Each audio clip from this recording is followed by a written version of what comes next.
Welcome everybody to the Single and Stiletto Show. I'm Suzanne Oshima and I'm a matchmaker and dating coach at Dream Bachelor and Bachelorette, and I'm also the founder of Single and Stilettos. Today we have on our show one of the most amazing experts. I love her, Abiola Abrams. She's a passionate living coach at abiolatv.com, and she's also the author of the Sacred Bombshell Handbook of Self-Love, because self-love is so important. So Abiola, welcome to the show.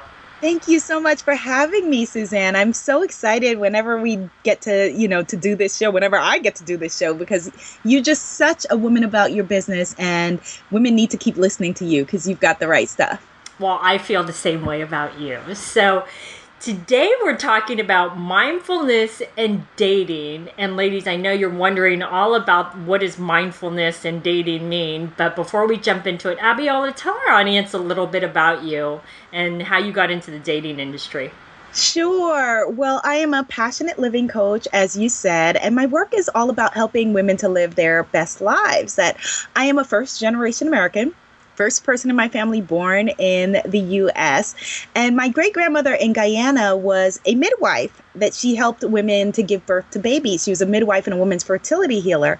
And I say that I do the same work, except for, she helped women give birth to babies and I help women to give birth to themselves. And that, my family has been in the field of helping to empower people for several different generations. And for me, a big part of that journey was at when my first marriage failed and I felt like I didn't have anyone to turn to, that I started studying, human beings and people and interactions and relationships and, trying to find a better way to do things. That's how all of the best inventions came about in the world. There must be a better way. And so, from there, in addition to getting my master's degree, getting my coaching certification, working with women one-on-one, talking to women all across the country, and making, videos and books about empowerment. Awesome. And she does empower women. She's amazing. So, Abiola, tell our audience what it really means about being mindful and dating. Yes. Well, let's first delve into mindfulness a little bit, and then we'll stack dating on top of it. Okay. Now, mindfulness, in the book, I have a chapter called Self-Being. The subtitle for the Sacred Bombshell Handbook of Self-Love is The 10 Forbidden Secrets of Feminine Power. One of those secrets, I say, is self-being. Self-being is really just mindfulness. I say when you don't have access to self-love, go for self-being, because, we've all grown up with people saying, just love yourself, just love yourself, just love yourself. And it becomes like white noise. We don't really know what it means. But loving yourself, has different stages and different parts to it. And it's really about the actions that you take. Mindfulness or self-being is about learning how to be comfortable with yourself and where you are. So when I say dating and mindfulness, it's about learning how to be present, not only on a date, but in a relationship. Can I break this down a little further, Suzanne? Yes, please do. Okay. So, a common situation that you and I have discussed as colleagues before is that we've both had dating clients that, are anxious from before the date to after the date, at every stage of the date, and never get to the joy. That you want to learn how to feel the joy, because you're not going to be able to pretend to be happy or pretend to be joyful or pretend to be flirtatious or all of those things that, will make you feel good and make a man feel good about wanting to be around you and enjoying who you are. And so mindful dating is, being present on the date. If you are on a date with someone, listening to him rather than, a lot of us, you can tell I love to run my mouth. We like to talk, but listening, that if you can listen to a man or a woman, whoever you're into, but if you can listen to a man in an active way where you are giving your full attention, that man is going to come away from that date feeling like he had a transformative experience with you because you were fully present in the situation. Another way to be mindful while you're actually on a date is, being present to, what you're eating rather than thinking about, and where you're going, what you're doing, what he looks like. Sometimes women come away from a date and I go, what did he look like? And they're like, I don't know. Let me pull his picture up. Well, you were just with him, but it's because you weren't present, that you were busy thinking about, okay, all of the ways that he may or may not be Mr. Right for you. That another thing is, rather than sitting there wondering, is he the one? Does he like me? Be present in the moment and really milk the joy out of the present moment. That's what mindfulness in dating is. And then it's a difference with we go deeper when it's mindfulness in a relationship, but it's the same principles. Right. So I want to talk a little bit what you said about mindfulness and dating in the first date and listening to a man. Number one, I just want to add to that is, ladies, I will tell you that's men's biggest complaint on a first date, that all the woman did was she talked, and she didn't listen to anything he had to say. And you want to make sure, and I'm a big talker, Abiola's a big talker, but you want to make sure that it's an equal balance of a conversation where you're getting to know him. He's not there just to listen to you. You want to listen to him and make him feel like, wow, she really heard me, right? Yes. And also you won't know whether you even really like him if you weren't present, if you weren't mindfully present on the date. That a lot of times, because we're trying to make a man, Suzanne, just fit into whatever category we have, we may think, okay, well, I want him to be Mr. Right, rather than actually being mindfully present. And maybe you will see a red flag, or maybe you'll see something that, a reason to keep dating him or not date him at all or whatever. But you won't notice those things if you're not really there in the moment. Exactly. And I see this big mistake a lot is a lot of women will go out on a first date and they'll go through their head in their little checklist and go, okay, he has this, he doesn't have this, I don't know if I can marry this man.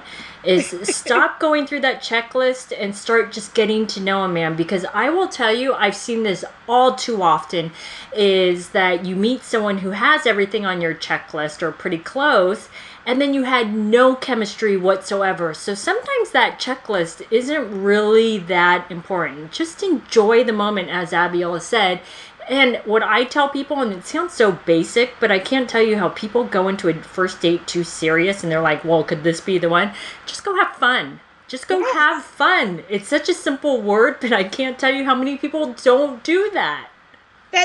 Suzanne, that is everything. That, just repeat to yourself before you go, it's just a darn date, rather than just thinking, okay, well, he's got to be the one, or as you said, going through the checklist and, all of these things. It's just a date, rather than thinking, okay, well, wow, he lives in Pennsylvania half the year, I'm going to have to move. You just met him. This is your first date and you're planning in your head of why it might not be able to work out because you'll have to move. Exactly. And I just have to address this because this is one thing that drives me crazy. Because for our audience, we both live in New York City, and this is a prevalent problem in New York, and it doesn't matter where you live because you can apply what I'm about to say to wherever you live.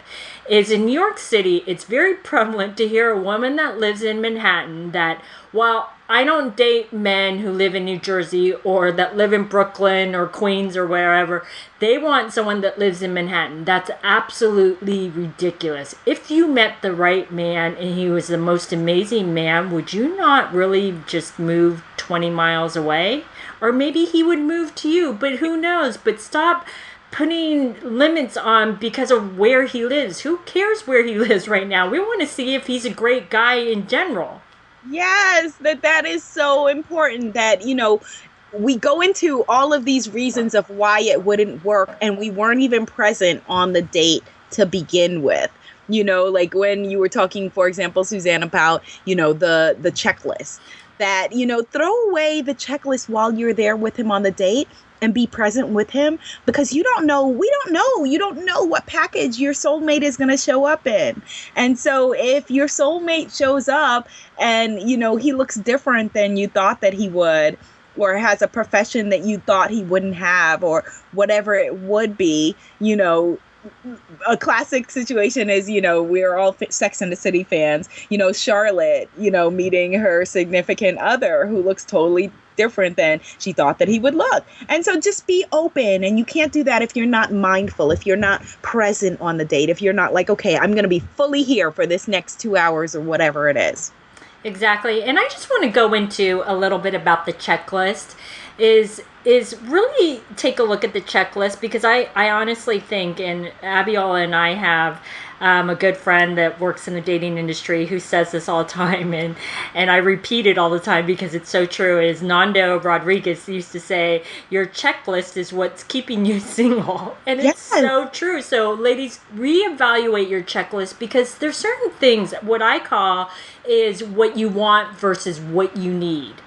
What you want, you may want the 6 foot tall, dark, and handsome guy. You may want a man who makes whatever over $150,000 a year. You may want a man that's an attorney, but those aren't actually what you need. What you need, it's more about the core values, how he treats you, your connection, the common interests. Those are way more important than the superficial things of, he must be 6 feet tall. And I've heard this all too often, is a 5'1" girl, and I'm 5'1". You do not need a 6 foot guy. You do not. I don't care if Give us the statistics, Suzanne, on men and height. I love when you break this down. Oh my God, this is so funny, is that a lot of women, if you feel like you need a guy that's 6 foot and over, do you know what percent of the population of men, and this is across the world, not just in the United States, is what percent is above 6 feet is 6%. And when you break it down, because I like to make women really visualize this, is that, okay, so now out of 100 guys, only 6 of them are over 6 feet. Now, how many of those 6 men are going to have all the other qualities that you're looking for? Maybe 2, maybe 3 if you're lucky. And of those 3, how many of those men are actually, you're his type? Pretty slim, I'd say. So when you narrow the parameters down to something like he must be 6 feet tall, or he must have it's going like this, and your dating pool is getting smaller and smaller and smaller, and then you're at the same time going, why haven't I met the one? Well, maybe it's because you're so narrow that it's actually, like Nando says, it's what's keeping you single. It absolutely is. And I would urge them to watch another episode that we did together about being unavailable women, and having that, all of those like stringent exterior things, that are wants versus needs are definitely, ways that if we're unavailable, that we kind of keep relationships at bay. Exactly. Well, these have been some awesome tips. So, Abiola, tell our audience where they can find your awesome book and be more mindful in dating. Yes. Okay. Well, you can find The Sacred Bombshell Handbook of Self-Love. Here is the cover. You can find it wherever you buy books. And so, of course, that's online, Amazon. You can find it on iTunes for Kindle, audiobook coming soon. And of course, you can also find it, in any bookstore. Go in, look for it on the shelves. If they don't have it, give them my name and the name of the book and ask them to order it for you. And you can find it at my site, abiolatv.com, where the TV stands for Transformation and Victory. Awesome. Well, thanks, Abiola, for being on the show. And thanks, everybody, for joining us on the Single and Stiletto Show. Our show is available both in video format and podcast format. If you'd like to view the videos, you can go to singleandstilettos.com. If you'd like to get the podcast, you can download it from iTunes. If you'd like to get our free report on the top 10 secrets on what attracts a man and what turns him off, you can click right here on the video, or you can go to singleandstilettos.com.